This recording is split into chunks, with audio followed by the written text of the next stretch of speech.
Taiwan, I'm Eric Gao, bringing you the news this Tuesday afternoon. Tuvalu's newly elected Prime Minister, Feleti Teo, has reaffirmed ties with Taiwan. That's according to Taiwan's ambassador to Tuvalu, who met with Teo shortly after his win. Teo is Tuvalu's former Attorney General, and he received unanimous support from its 16 lawmakers. His stance on maintaining diplomatic ties with Taiwan had been unknown. Taiwan's ambassador now says Teo and Tuvalu's Congress have assured him that relations will not change. 现在新政府团队更是非常的挺台，对这个未来台土的关系，不仅是承诺是会更稳健，合作会更加的密切。 Prosecutors have launched a criminal investigation into the deaths of 2 Chinese fishers in waters off the Kinmen Islands. The 2 men died earlier this month when a Chinese fishing vessel capsized after colliding with a Taiwanese Coast Guard ship. The families of the deceased have demanded that the men's bodies and their boat be returned. But Kinmen prosecutors say the boat and remains are being held as evidence in their investigation and cannot be released until it's concluded. The Coast Guard personnel may be charged with negligence resulting in death. The Kinmen incident has become a political flashpoint between Taiwan and China. Taiwan's hotels are charging rates that many travelers are not willing to pay. Though it is hurting the tourism sector's post-pandemic recovery, industry insiders say there's not much they can do about it. John Van Trieste has this report. A freshly made-up room with no guests to stay in it. High prices at Taiwan's hotels are keeping would-be travelers away. According to the Tourism Administration, a night in Taipei at a hotel geared towards tourists cost around $150 during the first 3 quarters of 2023. In Nantou County, a scenic area home to popular attractions like Sun Moon Lake, it was closer to $460, making the area Taiwan's most expensive. But even Taipei's lower prices are too high for many domestic travelers. 我在网上看的时候确实有一点贵，在台北这一步就是觉得价格比较高，所以我就是这样子住 B&B 的。 It's got those who still want to travel looking for better deals abroad. 像我们去日本或者是去韩国，一般家庭房可能大概不会超过1万块，大概可能8000上下的价钱。但是在国内，你如果是说因为带小朋友出去要一个比较好一点的环境，其实大概都是要上万块。 Those in the hospitality industry say lowering prices is tricky at a time when hotels are being squeezed by rising costs and a lack of staff. 呼吁政府可以尊重市场机制，这个市场给的这个房价的价格，人力不足，那原本可以开所有的房间来卖的，变成因为人力的考量，所以我可能仅开5层或6层的房间来卖。 In a recent interview, Transportation Minister Wang Guocai, whose remit includes tourism, said hotels should be able to lower prices eventually. He says the key is to get the number of international visitors up to the government's target of 12 million a year. The trouble is that Taiwan has never seen that level of visitor traffic. The closest it came was in 2019, when a record-setting 11.9 million people arrived. But last year, as the country loosened pandemic rules, arrivals were only about half that level. Officials have proposed some help for hotels. 去协助业者能够提升他们的服务，那同时我们会依照这个世界的潮流呢，我们去修正这个要点，像未来也会针对永续这一部分来做一个加强。 But it's price, not quality, that's the issue. And so, for Taiwan's hotels, it's sink or swim. James Lin and John Van Trieste for TaiwanPlus. Taiwan's finance ministry is trying to crack down on landlords who are dodging rental taxes. Tiffany Wong reports.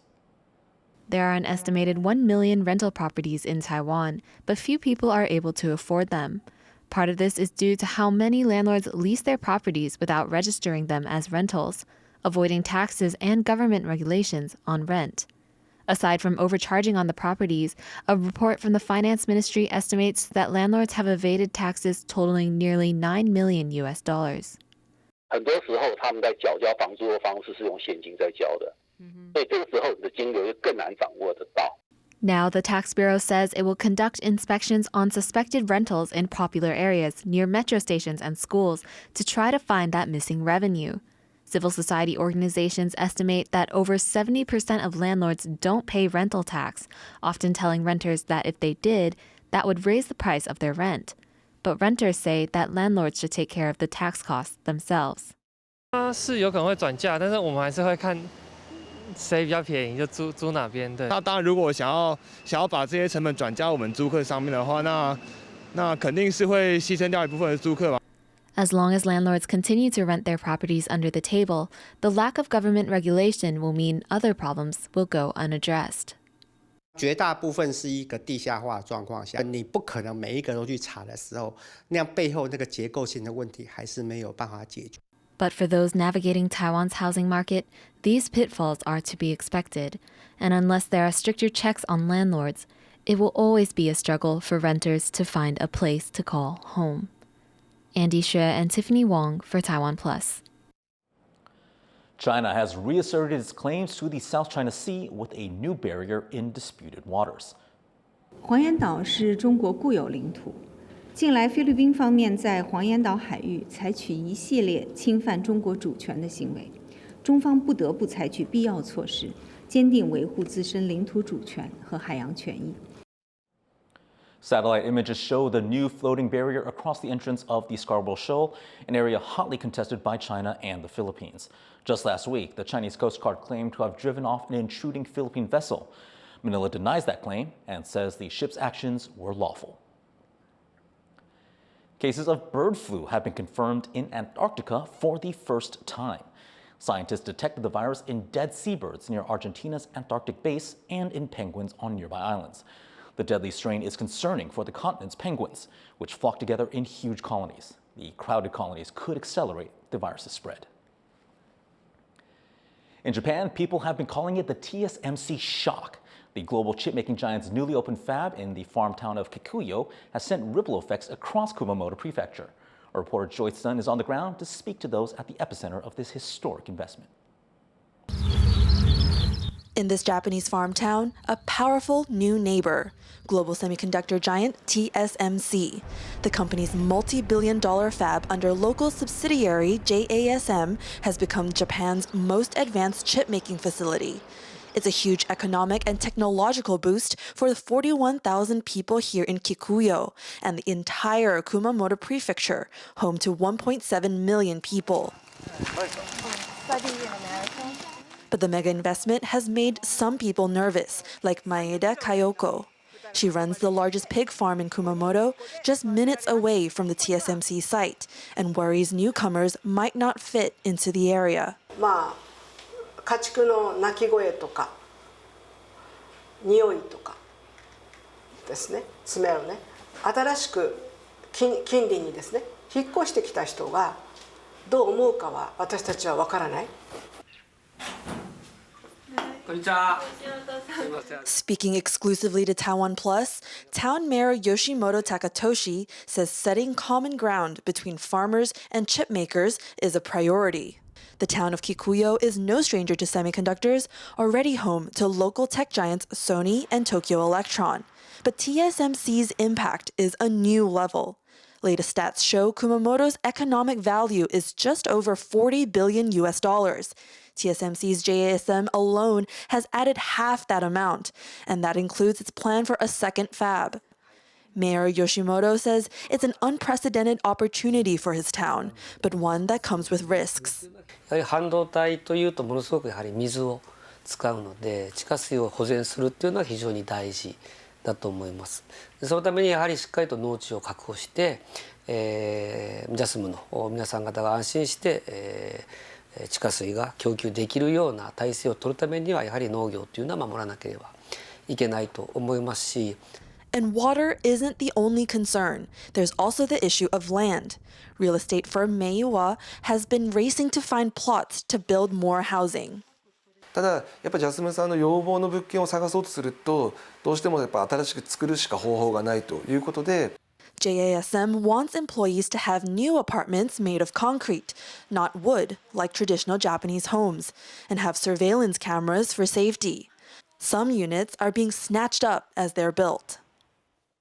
There's 40 units in this building, and this one-bedroom apartment is the only one left. Now, the real estate manager told me that Japanese apartments on average are not this big. They're usually only 33 to 34 square meters, but this one is 40, and that's at the request of Taiwanese families wanting a bigger space, and so they've been building to suit these needs. But with more people moving in, traffic has only gotten worse. Local resident Keishi Hisatomi's 15-minute commute to his supermarket job can now take over an hour.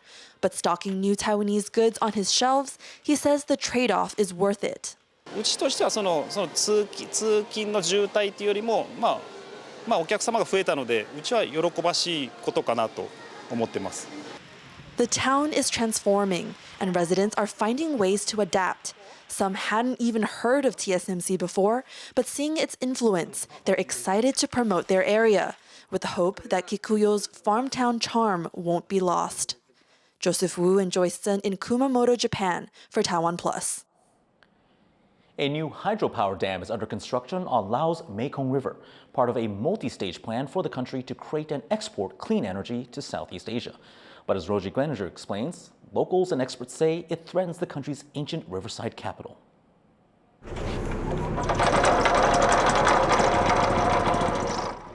A boat journey down the Mekong River is one of the best ways to see one of Laos' top tourist spots, the ancient capital of Luang Prabang. Nestled amongst the mountains of northern Laos, its history, culture, and pristine beauty landed it a spot in UNESCO's World Heritage List. But just 25 kilometres upstream, a new dam construction has prompted concerns that the town could lose its UNESCO status and allure. That dam will ruin that experience for locals and tourists alike, because you'll no longer be able to travel there without getting off first at the dam and then probably busing in to the old town. So instead of being greeted by, a UNESCO World Heritage Site, you'll be greeted by a dam, a big, ugly concrete structure. The new hydroelectric dam is one of 7 to be built in the Mekong River in a joint $3 billion project with Thailand. It's part of Laos' plan to capitalise on exporting clean energy to more developed neighbours as the country faces slack economic growth and high inflation. Experts warn the barrier will turn the mighty waterway into a series of lakes, detracting from the town's character, and many locals feel their livelihoods are at stake.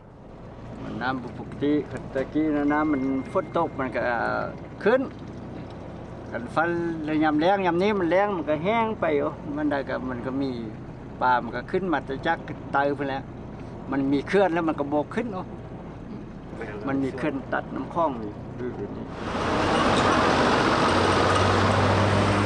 On completion in 2030, flooding is expected to displace more than 500 families and impact 20 villages.